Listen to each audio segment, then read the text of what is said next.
recent years, Disney have discovered an incredibly successful and lucrative template for remaking their classic animations as live-action or photorealistic fantasy blockbusters. With the latest installment in the franchise, Mulan, hitting Disney+, I will rank all 17 Disney remakes in order of my least to most favourite. Before we get into this, don't forget to hit that like button, it does wonders in getting my content out there, and if you haven't already, please subscribe and hit the bell icon to keep up to date with all my future content. Just to set some parameters here, I'm solely focusing on the 17 large-budget theatrical or Disney Plus remakes, reimaginings, or sequels, and won't be including any of the low-budget direct-to-home media or TV movies. Nor will I be including the Pete's Dragon remake or Mary Poppins Returns, which are both reboots of predominantly live-action movies, which I believe belong in a separate ranking, which I may tackle someday. Also, before people start asking where any of these movies are, while they may be based on the same sources that inspired the original Disney animations, these adaptations were not made by Disney, therefore are not Disney movies, and therefore do not count in this ranking.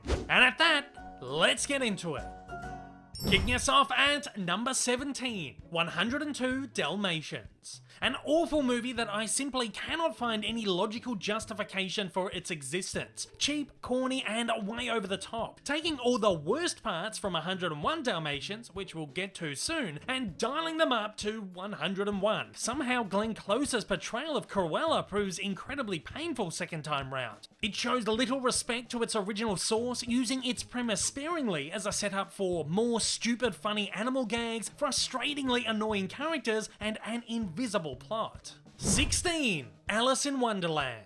A tremendous departure from the Disney animation and Lewis Carroll's texts. This Alice isn't the bright, vibrant, and energetic tale that we all love, but a dark, dreary, and tiresome attempt at fantasy filmmaking through a Tim Burtonized lens. On paper, Burton doesn't seem a bad fit. His wacky style lends itself well to the overall design. However, in execution, he managed to suck all the life out of the original animation. I'm still shocked that this was so successful that it was the catalyst for Disney's entire remake franchise. 15. The Jungle Book, 1994. Commonly considered Disney's first live-action remake and originally advertised as such, Disney's first live-action stab at The Jungle Book isn't really a remake at all, but more so a loose adaptation of Kipling's original sequel novels. There's nothing particularly Disney about it, and that's likely because it was initially an independent production that Disney took over in order to capitalize. Regardless, it does have great production values, decent action sequences, and an impressive cast. It works well as a lower grade, mummy-esque 90s action-adventure flick, however not an overly exciting or entertaining one.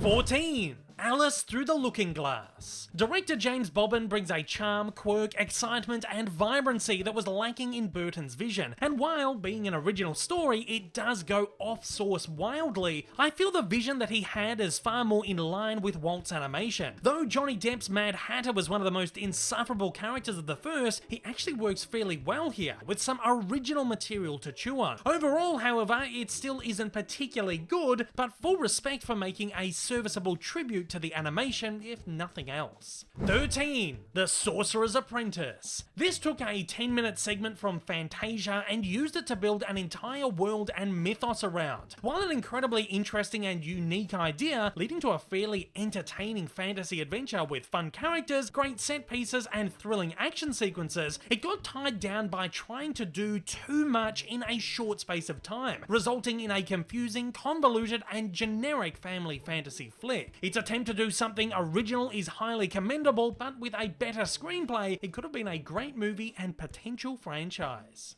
12. 101 Dalmatians. Kicking off with a charming 90s rom-com feel that grips you with delightful characters, genuine laughs, and engaging premise, it soon begins a rapid downward spiral, transitioning from enjoyable, loving tribute to brainless, slapstick, funny animal movie, as if screenwriter John Hughes was simply tasked to write an animal version of his Home Alone. Jeff Daniels and Jolie Richardson are wonderful, and Glenn Close delivers a memorable performance as Cruella. Otherwise, it offers great 90s nostalgia and some fun throwbacks to the original animated film. 11. Maleficent, Mistress of Evil. Visually gorgeous and one of the most stunning remakes, it tells a wonderful story and has a clear, meaningful message, touching on themes like love, acceptance, empathy, equality, and family in a way that's not overt or preachy. It's also a lot freer than the first, moving in welcome new directions, with bigger, grander elaborations and developments on stories and characters in perfectly organic ways. That said, it does have a lot to juggle, and with so much going on, it becomes fairly muddled narratively. 10. Lady and the Tramp.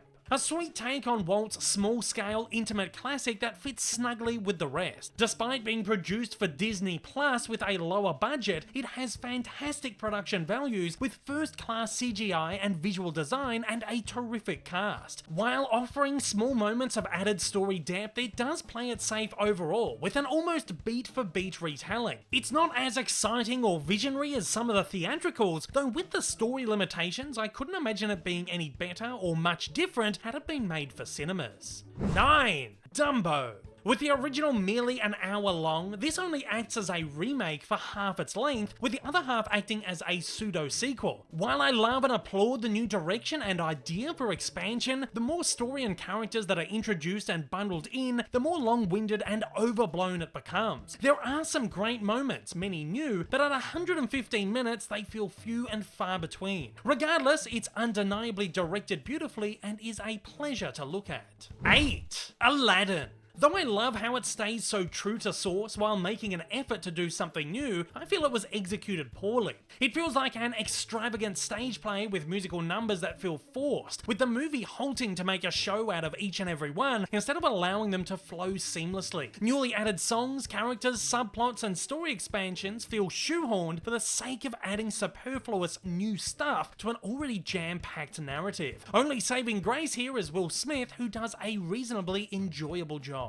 7. The Jungle Book, 2016. Featuring plenty of callbacks to the animation, this adaptation bends closer to Kipling's novel, working as a reimagining of both versions. As a result, it struggles to figure out what it wants to be. One minute, it's a dark drama avoiding the animation's musical template, the next it's stopping for a classic tune. While fun, these moments feel inorganic and shoehorned, making the movie drag and feel narratively incoherent. Regardless, it is exciting, gripping, and entertaining with spectacular animation that makes it easy to forget that everything is CGI except Mowgli. 6. The Lion King. Easily the safest of the bunch, making very little effort to be different. Songs, dialogue, and story are all the same, with scarce minor tweaks. I may sound hypocritical considering what I've been saying about originality, but Lion King shows that there can be exceptions. Not everything needs to change, especially something so original and iconic, or it can lose what made it in the first place. I find it enjoyable and adore the efforts to bring the story to new generations in new ways, utilizing incredible groundbreaking techniques that keep me in awe and wonder. 5. Maleficent. As an enormous Sleeping Beauty fan, I really like Maleficent. Enjoyable, gripping, and beautifully shot and designed. It's a nice tribute to Source, which also puts a great new spin on it. While it is a touch slow and melodramatic, and some of the divergences from Source are questionable, I love and admire its willingness and bravery to reinvent. I certainly enjoy these remakes more if they don't just offer up the same movie on a live-action platter. The fantasy elements here are top tier, and Jolie's performance is stunning.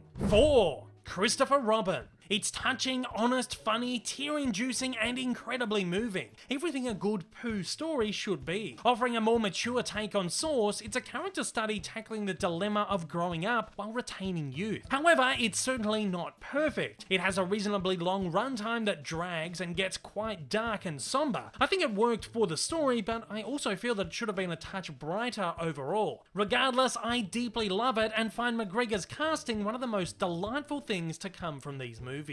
3. Mulan. Character and song omissions make way for a more conventional and respectful take on the story, though it still manages to be a very Disney-fied telling, bringing in fantastical and magical elements and moving in similar narrative directions, finding a perfect balance between the two. A grand, epic spectacle featuring explosive action-packed battle sequences and fantastic martial arts choreography. It has a certain narrative depth and maturity and features gorgeous cinematography and a euphoric score, which blends traditional Chinese music with songs from the original movie, all making for a beautifully visceral viewing experience. 2. Beauty and the Beast. A gorgeous retelling with beautiful visual design, an overall sense of magic and enchantment, and fantastic character portrayals, capturing the beauty and charm of the original in a wonderfully respectful and emotional way. Though some took issue to Emma Watson's portrayal of Belle, I find her to be incredibly charming, and the supporting cast is equally as delightful. I love everything here, from the musical numbers, which flow so beautifully and organically, to the newly added expansions, which work incredibly well and actually add to the story. And coming in as my number 1 Disney remake, Cinderella. Director Kenneth Branagh's Shakespearean style lends itself perfectly, making for the shiniest, most stunning, and most eloquent film of the lot. Staying incredibly true and respectful to source, it offers the story we all know and love, but also admirably pulls in new elements, expanding the story in inventive and engaging ways. Everything about it is exquisite, from costume, set, and visual design, hallmarked by vibrant, saturated colours, to the classically inspired score and charming performances. Branagh brings all the feels in the most stylish way possible, making Cinderella as perfect a remake as can be. For further viewing, don't forget to check out my playlist of Disney franchise and era ranking videos. And at that, it's over to you. I want to know, how would you rank the Disney live action remakes? Fire away down in the comments below and let me know your thoughts. If this is your first time viewing one of my videos and you'd like to see more like it in the future, then please don't forget to hit that big old subscribe button up on your screen, as well as that like button down below for that little extra support. Also, don't forget to check me out on social media, and please consider supporting me over on Patreon. Thanks for watching and have a fantastic day.